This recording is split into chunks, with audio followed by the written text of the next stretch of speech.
can you give us a scenario? Yeah, because I was thinking, like, how can we bring ourselves back down? Sorry, that was bothering me.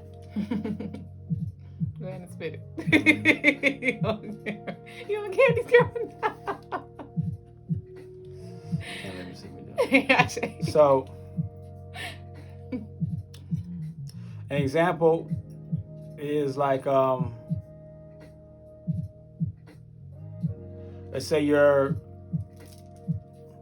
on a negative side trying to go to the gym, and you go to your car, and all of a sudden your car's, and it's your first day you're trying to go to the gym. Like I'm getting back on my thing, on my grind, about to, get to working out again. First day you go out there, boom, the car's not working. Right? There's an issue. Okay? So the first thing you want to do is go into a state of frustration because like, oh, the universe is getting in my way. When instead you say, boom, okay, the car is broken. That's fine. Something's wrong with the car. Let me just work on it and fix it. There has to be, reason these things happen. There must be a good reason for this because I had a desire, I had a goal, but for some reason the universe has stopped me, right? And then you find out a little bit later that there was, like a car crash right outside your neighborhood right at the time where you were trying to leave, right? Gotcha. So, but because you didn't fight it, right? Boom, you didn't fight it. So, okay, I'll go along with it. What ended up happening is you were like, dang, something's wrong. I don't know, I'll fix it, I'll figure it out. Boom. And then one of your friends calls you up and say, hey, you trying to go to the gym? It's like, yeah, my car broke up. I'll come pick you up. And all of a sudden, they come pick you up. They see the accident right by it, pick you up. Like, yeah, there's an accident right outside them. What? That's crazy. I was about to leave. They pick you up, y'all go to the gym. And you have an even better workout than you probably would have had by yourself. So that's on the negative side. Positive side, right? Let's say you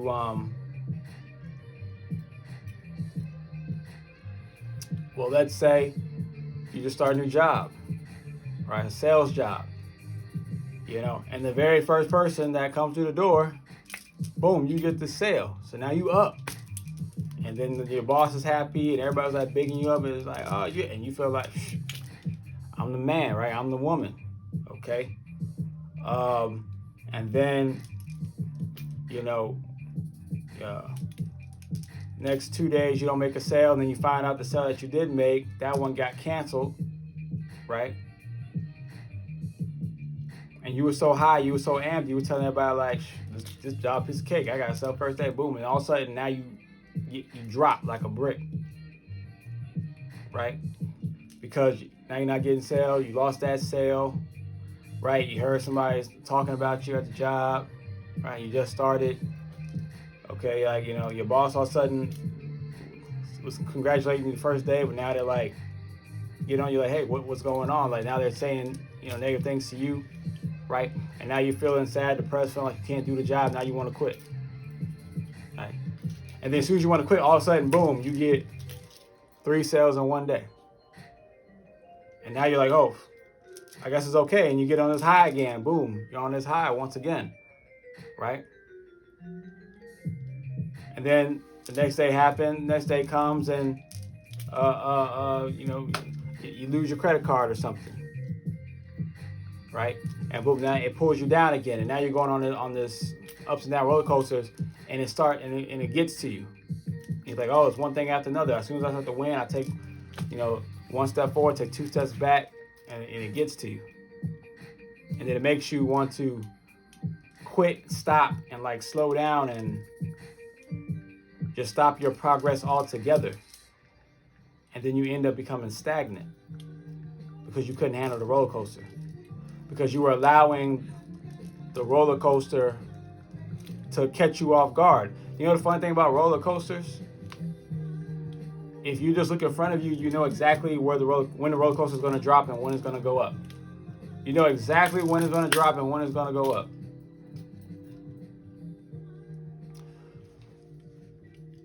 But what happens is a lot of us close our eyes on the roller coaster, and it keeps catching us off guard.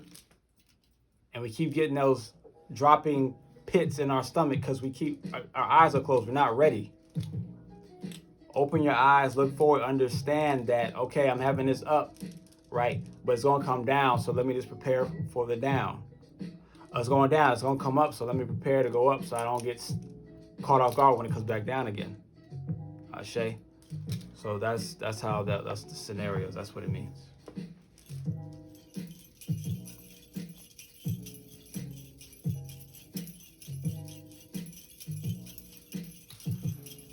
Cole said, I went back to an old habit of toxic, which led me to reacting off of anger. Ashe. Ashe. So, y'all in sync. Ashe, Ja Amir. Any other questions? Do you want to put in the comments or in the box or in the Cash App?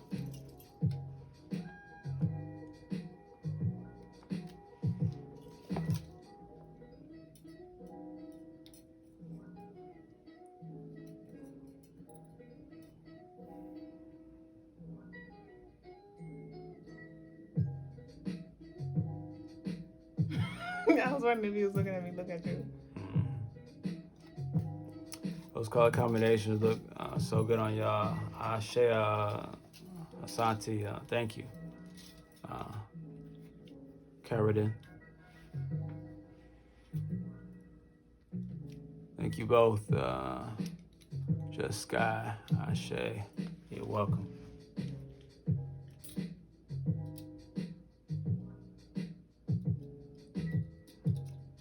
Carolina. Carolina? Probably Carolina. Yeah. Okay. Is it Carolina? What do you mean?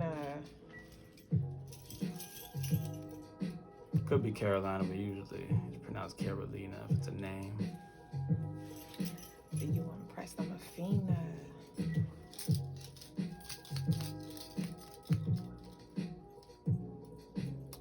Wait another 2 minutes. All right, if there's any more questions, wait, put the music on. What ways can you keep your eyes open, so to speak, to avoid frustration and anger? You have to start being honest with yourself. When you start to see the positive, it's kind of almost like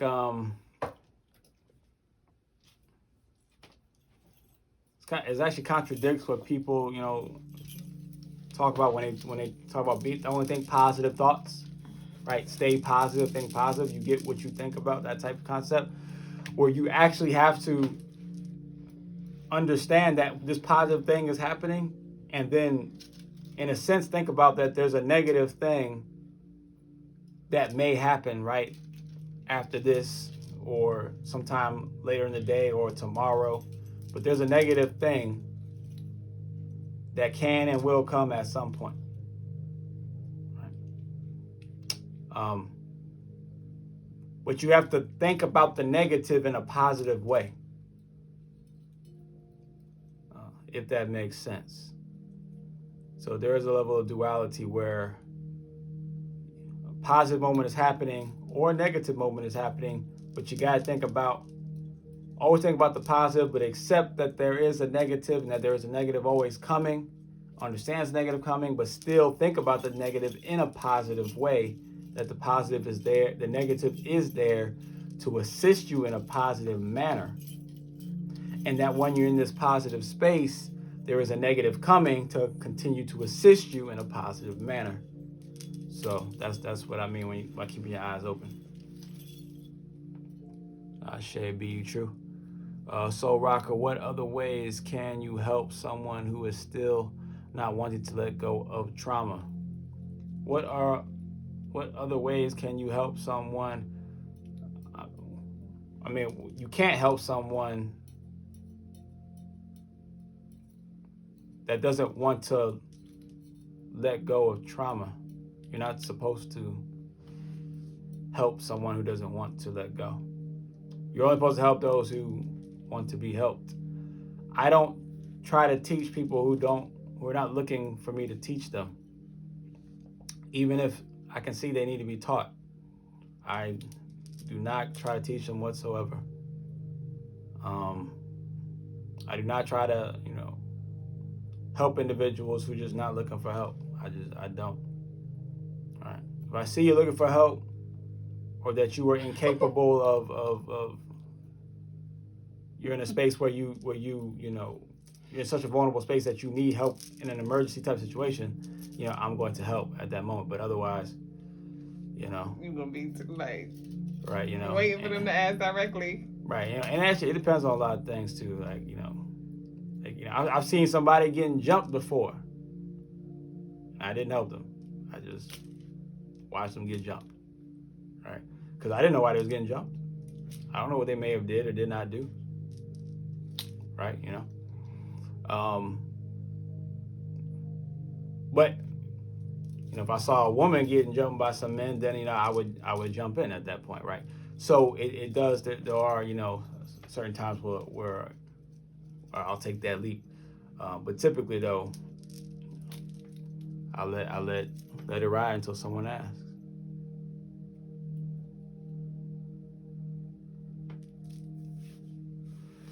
Let's see. Carolina says, "What is the easiest way to teach self-love?"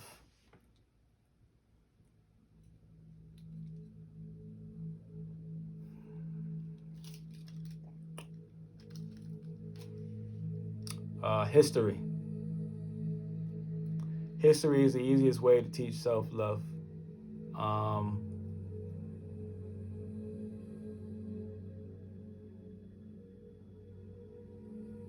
Because you can't love yourself if you don't know who you are or where you come from or what you're connected to. So if someone's having trouble with self-love, then they don't know the history. That's what that typically is. You ever notice that, like, here in America, people come from other cultures. People come from other cultures who are deeply rooted in their traditions and in their culture. Don't ask them. There is no "do you love yourself" question, because they don't lack that ability to love themselves, because they know who they are.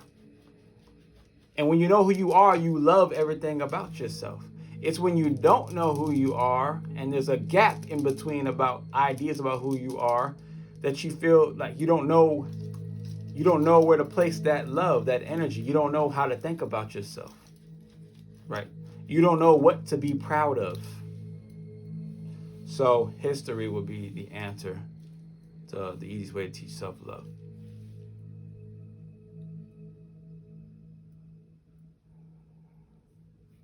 Did someone buy the bloodstone? I just made a coupon for her, so I think that was an attempt.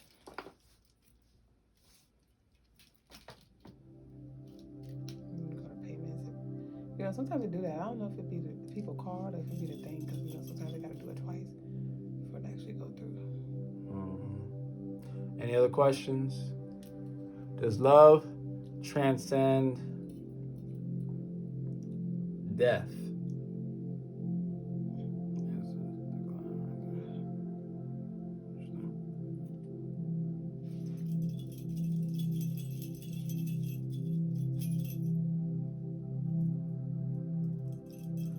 Yeah, just let us, if y'all have any trouble, like, trying to purchase something, just let us know, and we'll send you an invoice and do it that way, if you really have an issue with the website.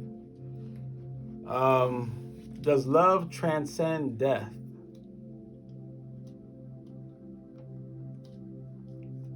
I'm not really sure what you mean by that. Does love transcend death? I don't know what you mean by does love transcend death. I don't know what the context of that question is.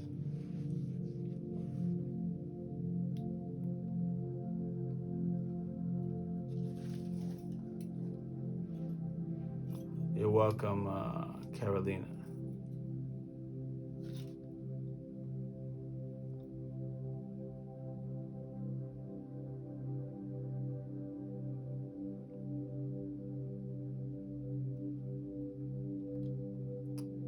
the spiritual aspect. Still not enough context. Need a little more. like give me an example, Jamir. He said never mind. He answered his own question. Okay.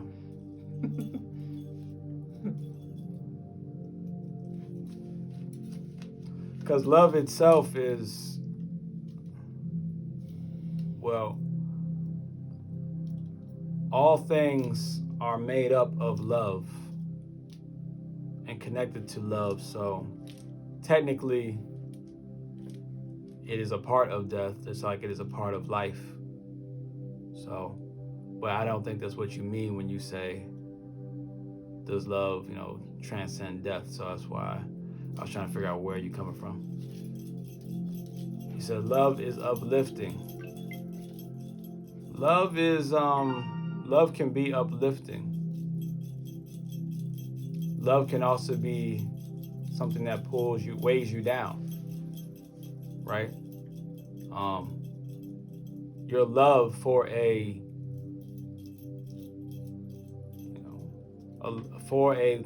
loved one, a family member who's, a drug addict, that weighs you down, right? Your love for your children that makes you overprotective and that keeps them from, spreading their wings or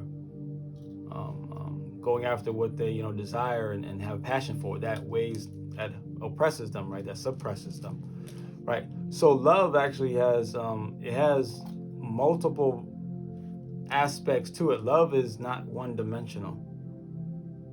And if you do the numerology on love, you'll see that it's not one-dimensional. That's why we say the numbers that represent love is 3, 6, and 9. That's very important because 3 is Pisces and Sagittarius, 6 is Taurus and Libra, 9 is Scorpio and Aries. Well, that's giving and light and magnetism and sensitivity and empathic, and also it's balance and love and observation and tradition and data, but it's also love. It's also passion and sex and chaos and destruction and creation and aggression, right? This is love. When people are in love, right, you're supposed to be in love with someone and you have intercourse together and you create a baby. That is violence. Sex is a violent act. And when the sperm hits the egg, it explodes. It's a big bang. That's and there's destruction involved in that, right?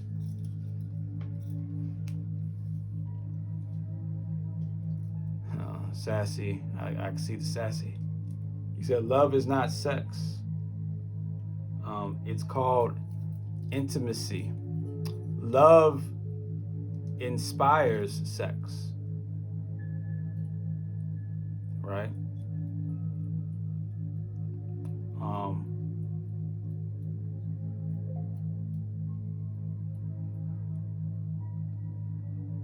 And love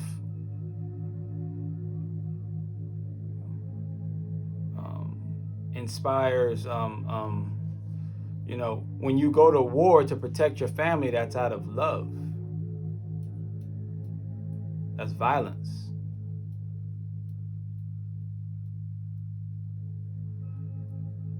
Well, intimacy is way more than sex. It's love, right?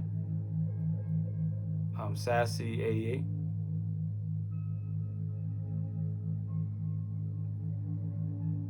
So you're saying intimacy is more than sex. Is right. It's love.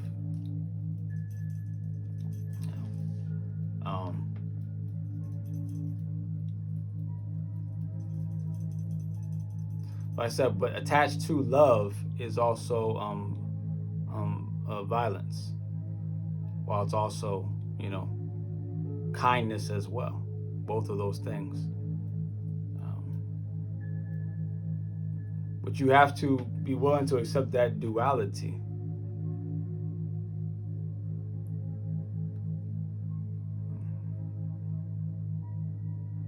It's a difference. It's not. I understand sassy 88, and I can see your sassiness, which is keeping you from trying to understand the duality in things. And you say love is not attached to violence. Well, can you prove that love is not attached to violence? Because I can prove how it is.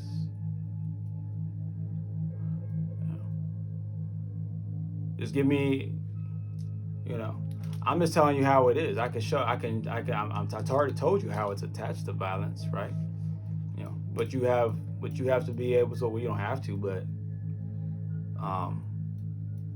it'll be easier for someone to understand your point of view if you can back it up with some kind of proof or something that can at least give us an indication that is more true.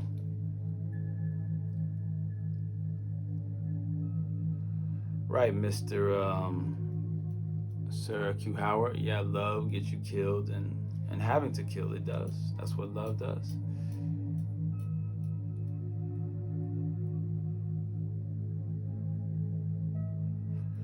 Well, you say, Sassy 88 says it only becomes attached to violence if that's how you make it. Love is kind, sweet, calm, and pure. Love is not supposed to hurt. Can you prove that? Because right now, that's you're only saying it from a standpoint of a belief. But can you prove it in some type of way? Some type of way that we can then follow up and be like, oh, yeah, that's right. Because it's true, it is calm and pure. And sweet and calm, it is. That's part of it. That's one side of it. You're right. I can definitely see that. It's the hurt people that make it that way. Well, I don't think someone's hurt if they are protecting their family out of love, using violence. I don't think that's a hurt person. I don't think it's a hurt person when your child is getting out of hand and you smack them on the bum real quick, right? You smack them on the hand. That's violence, but that's not out of hurt, though.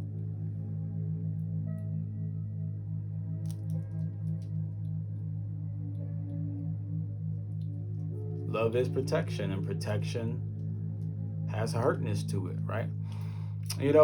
When you exercise, that hurts, but you do it because you love your body. It is called discipline, and discipline hurts.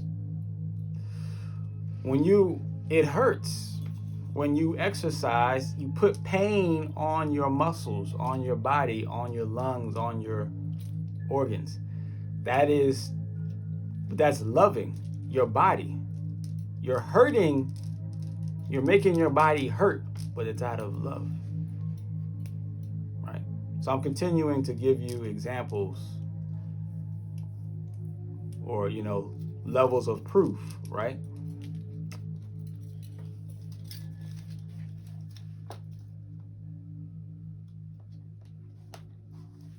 Love hurts and heals. Ashe, Carolina. All right. We do both have points, Sassy. We do. We do both have points.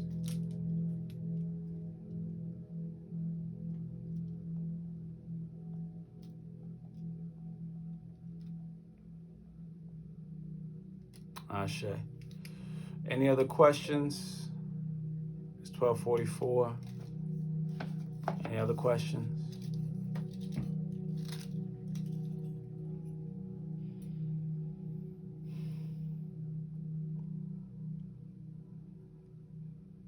He said we're young. I mean, I like to think that we are young. Ashe. I'm about to turn 34 in about a week, and My love here, it was 28, 29. I'll be 30. My love is 29. About to be 30 this year.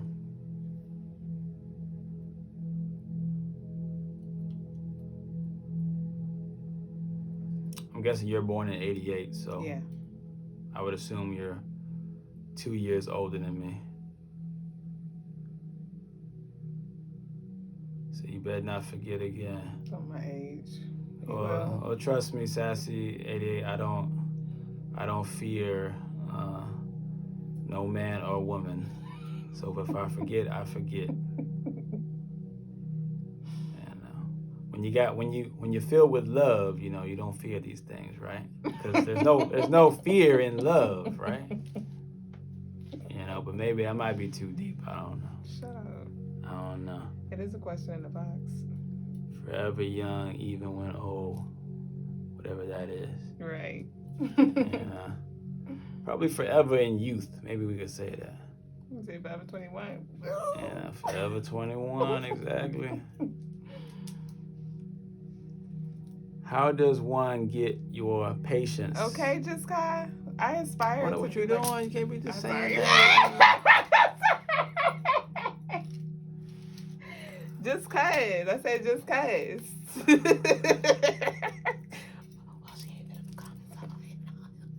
Okay. So someone in the box says, how does one get your patience?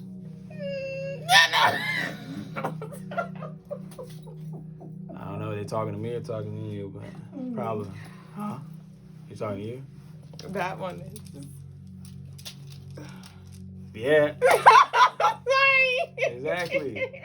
Right? I gotta be. You see the patience I gotta have. Right?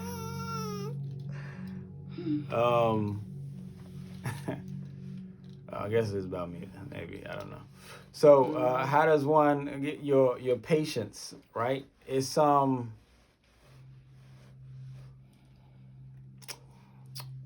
it's understanding what the patience is going to what it's for. So every time I feel like being impatient, right, I then remember, okay, in this particular scenario, in this particular situation, I need to be patient right now because I know it's going to then allow for something to come in, for something to evolve, for something to shift, for something to grow, for something to elevate, for something to move, for something to, you know, revolve. And if I become impatient in this moment, I'm going to get stuck. I am going to get stuck, right? Now there are times where, you know, like I was about to like whoop this one dude the other day.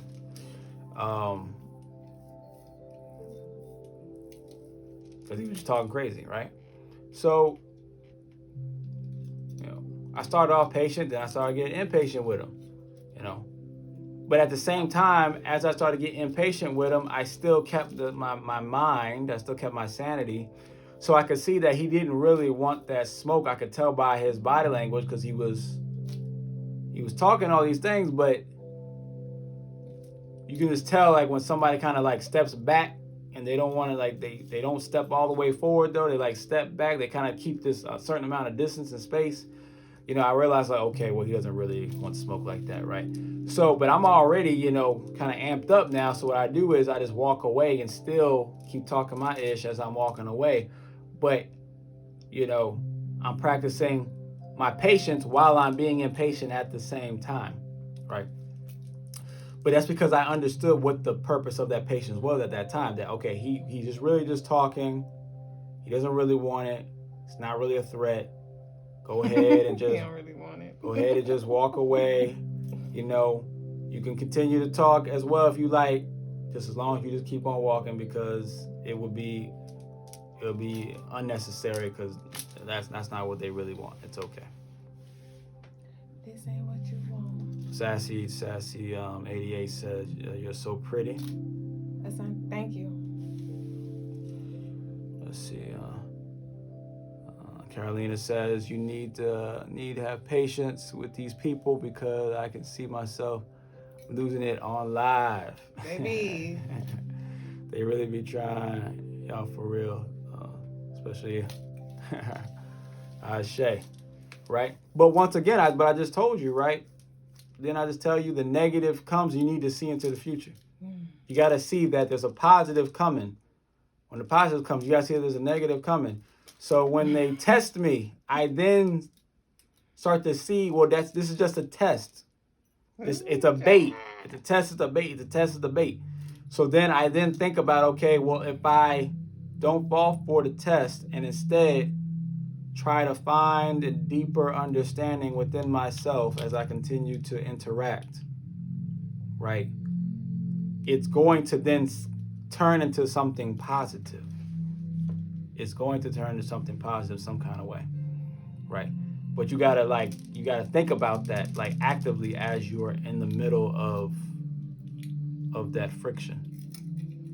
That's what you call maturity and growth. Ashe be you true, Ashe. Ashe. Ashe, Carolina. Right. Mr. Sir Q Howard. Because who are these people that only show how weak you are by letting them bother you, keep you from doing what you're doing?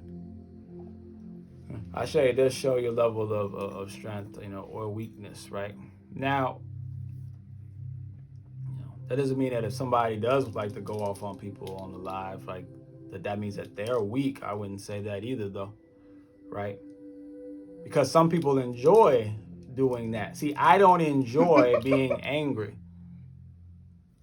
So if I'm participating in something I don't enjoy in because I'm being pulled into it, I'm letting an outside influence pull me into something I don't enjoy, then I am being weak at that moment. But if you do enjoy arguing with people, then it's a different context, it's a different scenario. Then I wouldn't say you're weak. I'll say like, no, that's what you enjoy to do. You like doing that, right? But if you don't enjoy being in conflict with someone verbally and then shutting down because you don't have nothing to say, or you feel embarrassed or whatever, or you're just not comfortable doing it on live, but you wish you could do it, then you may seem patient, but you're actually weak now, because that's not what you really want to do. You really want to go off on them, but you don't feel to have the confidence to do it in front of a bunch of people on live. So it does matter the context of the situation, of the person. It does matter on the person, right? But only you know that, about who you are, right? I can't tell you which person you are.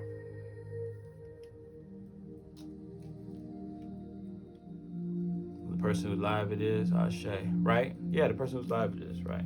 Ashe.